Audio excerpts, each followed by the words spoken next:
My go-to lure is an atomic prong in a 3-inch, and especially now in the new ghost pearl colour. Where I tend to use this lure a lot is in the canals. It's a reaction bait because of the style of the lure. I rig it in a weedless Gamakotsu worm hook.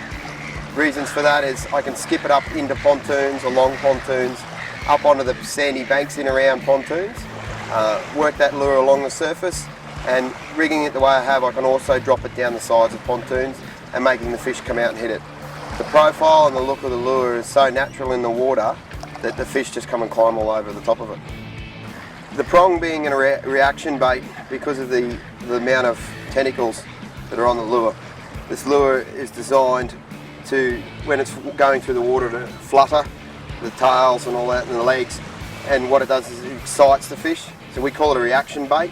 So we cast it in, shake it around, walk it, shake it around, and it makes the fish come out because there's so much movement on the lure. As you can see, I shake it in my hand, it really does make a lot of movement, and that's why we call it a reaction bait.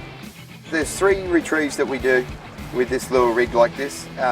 First one is we'll cast in and we'll actually walk it back to the boat in the style of what's called walk the dog, which is basically keeping on the surface, twitching the rod, making the lure walk all the way along the surface. The second one, we will cast it up, we'll skip it back to us, we'll actually skip the lure probably, you know, 1 metre to 1.5 metres along the top of the water, and then we'll drop it down in beside a pontoon. And what that does is simulating a prawn running across the surface, and that's exactly, you'll see the bait in the water do the same thing.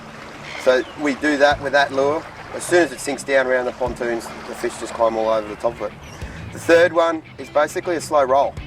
We'll cast it in, just allow it to sink on the sand edge on the pontoons, and then just slow roll it underneath and along the pontoons. Because the amount of action that's in these tails, the lure really does twitch and excite the fish. So just slow rolling it and just allowing the lure to slowly get deeper in the water as you retrieve it back to the boat will be some of the craziest fishing you've done.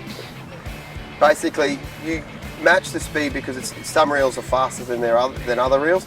So what you'll do is, if you just cast it a few times, just to see how slow you wind it to allow it to slowly sink while you're winding, that's the key. You'll just basically fine tune it as you're fishing, because some waters you'll require less winding and some you'll require more, because you just want it to slowly sink on your retrieve, and yeah, the fish will climb all over the top of it.